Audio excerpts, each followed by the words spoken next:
First thing, how about that crowd? I mean, unbelievable. I mean, the bedlam of this place, and you could sense it building all day with the way the students were lined up, and just phenomenal. I thought game management, game energy. I mean, the band, everybody was high level. Unfortunately, our team was the same way. Our team responded. As we kept saying today, it's not hit or be hit, it's hit or be out. And this is a game where you've got to be in the mix because they set the tone and the standard for toughness in our league and in the country. I mean, they really do. I mean, they're just such a physically dominating team. They execute. They play both ends. They've got one of the best defenses in the country, certainly in the league. They've got star power. They've got high-quality players, and our guys matched it. And very, very proud of them because it's a game where not only you want to be measured by how you play against Michigan State, but to get a win like that means an awful lot. And the legacy part of it is JD didn't even tell me the whole part of this, but it's the first time since it's the first time in the history of Indiana that an Indiana team has won 3 top 5 games in the regular season.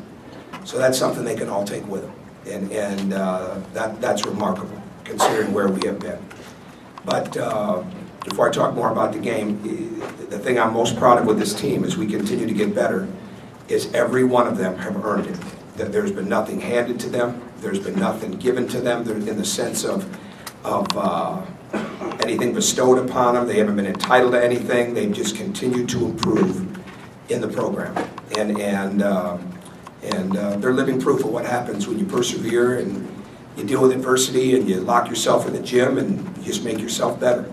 And our team is getting better. And I think it was proven again tonight. The job Christian Watford did defensively is where I would start with talking about him. Obviously had a double-double, but the 8 deflections, the job he did on Keith Appling, then the job of going into Draymond Green, I thought that was big. Plus 18 and the plus-minus. Cody was tremendous. To have 5 guys in double figures, but more importantly, to rebound the way that we did, to defend the way that we did, says a lot. And we knew Draymond Green would be a handful. He was that and more.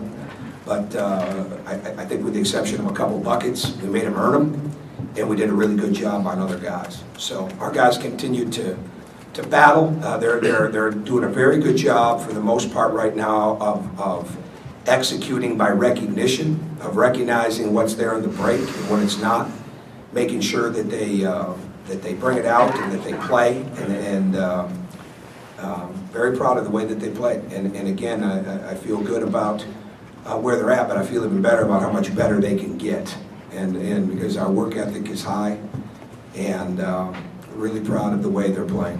What does it say about the growth of this program that after the lull you guys had earlier this month, they've come back and got on another roll here?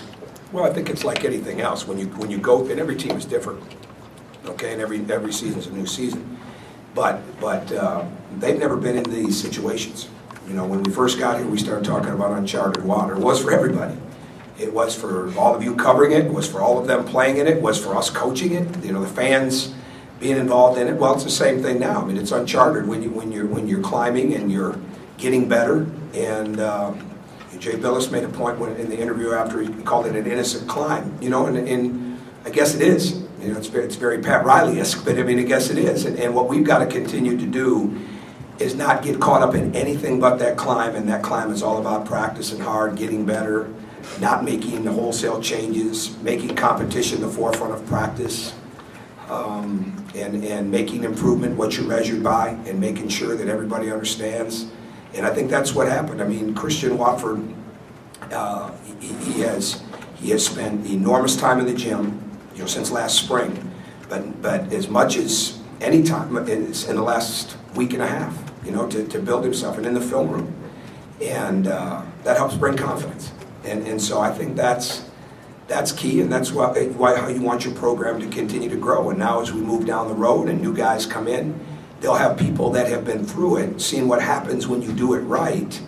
They see what happens with success, and they can help teach them. And these older guys never had that. Tom, do you feel like Victor kind of set the tone early with the way he was attacking the basket, got to the line early? Yeah, and we made a decision late this morning to put Victor on Draymond Green after practicing. We knew we'd switch a lot because again, with Christian, Will, and Victor, I think you can see we've got guys that we can do a lot of switching with them. They can guard a lot of different people. But we made a decision to switch Will onto Brandon Dawson and Victor to Draymond Green because we wanted that. When Vic gets his energy going defensively, it helps the team, but it certainly helps him. And I think that was a big part of that. And if you're going to guard Draymond Green, you're going to be locked in right away, and he was. Why did you decide to start with Christian on Appling, and then why did you switch him on to Draymond? Well, we needed to switch on to Green because we needed to change the momentum with him. He was Green probably, there were 5 points off the out of bounds in the first half that were mistakes. And again, maybe it's the short prep. It was the first out of bounds play we went over, and we didn't handle that right. But we did a pretty good job on him. But then there were times when he got momentum and Christian wanted that matchup. So we're very confident with him on Keith Appling. And he guarded Andre Hollins the other day. He's guarded Lewis Jackson. We're very, very comfortable with Christian guarding the point guard because when he's down and when his hands are active, that's a tough guy to get around. And we made some adjustments on how we guarded Keith Appling from the first time. And he hurt us a couple of times with it, but for the most part it helped us. And Christian's a big part of that because of his awareness.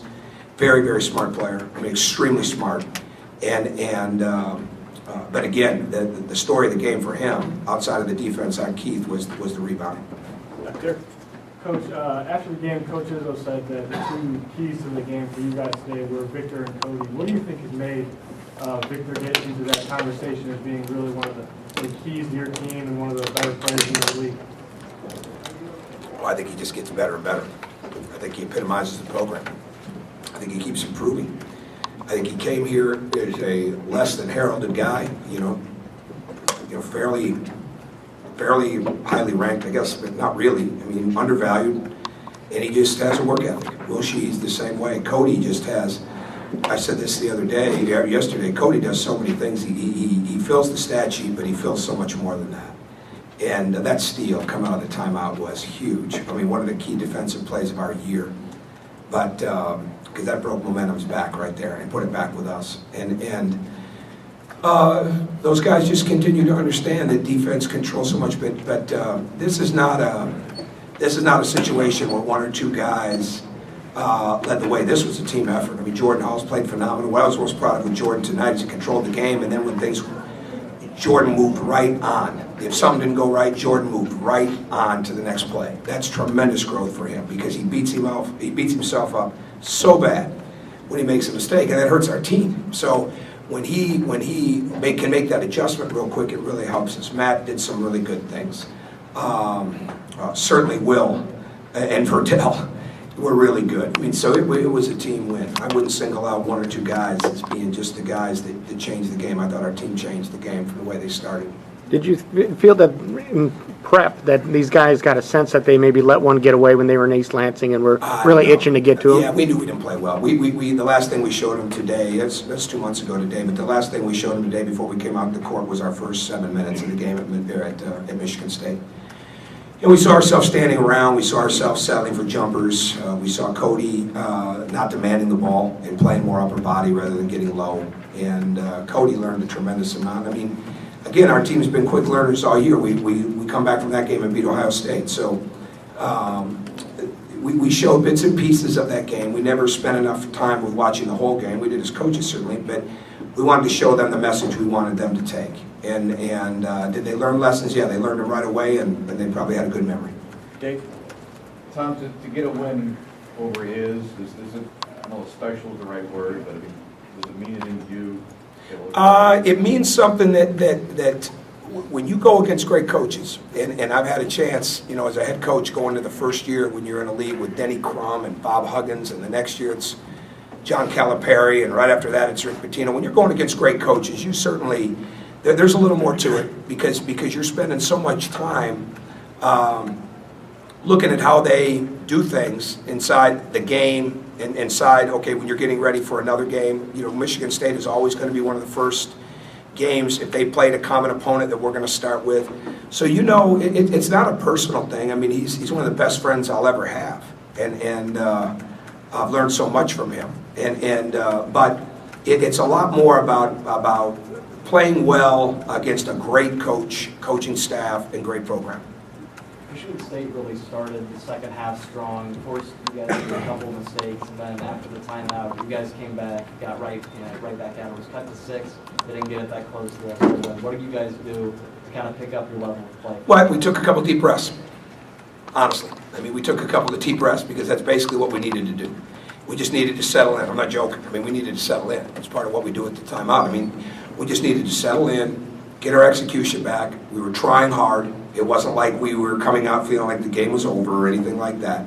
And they got out a little bit. We just needed to settle in and play and keep doing the things that we had been doing.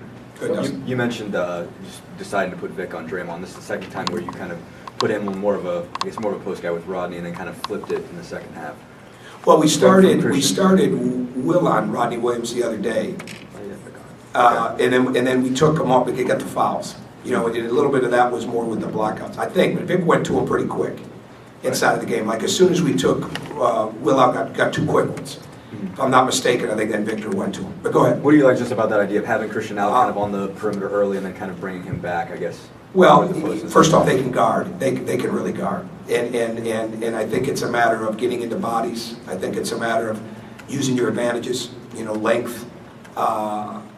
Victor will, our team is learning that, and again, tonight was a great example. I mean, you've just got to have great contact. You've got to fight in the sense you've got to fight them for position. You can't let them get comfortable.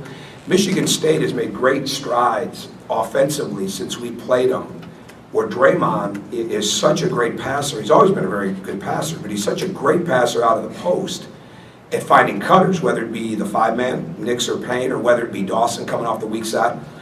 That was a big part of our game tonight, not allowing that to happen. So you're going to give up a little bit on Green in the sense of your double team, because he just picks those apart. I mean, I think he looks at a double team and invites it, because that means he's going to find a cutter. And I think the kid is so good, young man is so good, that I think it's the scoring, it's the rebounding, but it's also the passing that separates him as a player. So we knew there was some risk with that, but we didn't want to let his passing pick us apart either. I don't know what he had assist-wise, but it wasn't. He didn't find the cutters that he usually gets. But with that being said, then if you're going to be in single coverage more, then you've got to have guys that will really get into his body and get low and fighting for position. And for the most part, we did. He earned his baskets. Well, I'll be shocked if we don't see it on the film outside of one transition shot and a couple baseline out of bounds. I think he earned his baskets. Coach, you talk about edge a lot. Is this the best game? I don't make proclamations like this is the best we've had. We got to keep getting better. It was real good. It was really good, but we got to keep getting better. So there's no way I would come out with a definitive. And we won a lot of games. This was a big win, but this team can get better, and their edge can get better, and their tenacity can get better, and their execution, all those things can get better. What did you say to Christian when he came off the court after you banked in the 3? Looked like you guys had a little moment. Oh, that was all about that's all about defense. No, that was all about closing it out with the rebounding. I didn't have a problem with that. I mean, he followed through. I'll be shocked if we don't see that when we watch the film. I mean, no, I'm not. I get concerned about bad shots, but it's all about the next play. I mean, especially in that situation, we needed to continue to control the game. I had no idea they didn't have any points off offensive rebounds, but we just needed to control the game. He was a tenacious rebounder tonight, and we could not have that let up. Tom, you've had a Final Four team. You've had a lot of good teams in Marquette. Is this the most satisfying season you've ever had personally? Well, I'd have to think about that. That'd probably be more for the end. I mean, it's. I wear this watch back when they gave watches to go into the tournament from 2006, because we had a team that made the tournament, was picked 12th in the league. And we had 3 freshman guards and Steve Novak. And Steve Novak went from being a guy that didn't give any rebounds to a guy that ended up being 5th in the league in defensive rebounds. So, again, I don't know if I would be able to do that. I love the way this team has continued to grow. That would be much more of something to think about at the end of the season. I think this team's got a lot of basketball left in it. I really do. And so my biggest thing is making sure that we just continue to put them in an environment where they know they have to get better. Not where we want them to get better, not where your hope is that they get better, but where they know they have to get better. And if we can continue to do that, we'll improve, and we'll look at it at the end of the year. Okay, one more question. You kind of started on this, but to beat this team on the rebounding battle. I mean, third best team in the country, I think, by margin. And again, to not allow them a single second chance point. How huge was that, and just how again satisfying? Well, believe it or not, even in the losses that we've had with them, we've rebounded pretty good some of the times, but we've never put it all together. And it all begins with the running and the rebounding with them. I mean, they are the epitome of that war rebounding drill. And I know some of you haven't seen that drill. You see it every time you see them play. I mean, that is what they are. And if you're not in that, they're going to dominate you. So, to me, the biggest crux of the game comes down to the fact is that possession by possession, we battled them. And that's what you have to do to beat them. Because I think he thrives on it, meaning Tom, when the other team doesn't. They thrive on it. And they're not used to 40 minutes of people being willing to battle them. And because it's hard to do. It's easy to talk about. It's easy to think about. It's fun to talk about with your family and friends. It's a lot harder to do. And tonight was a night that we did that. All right, thank you.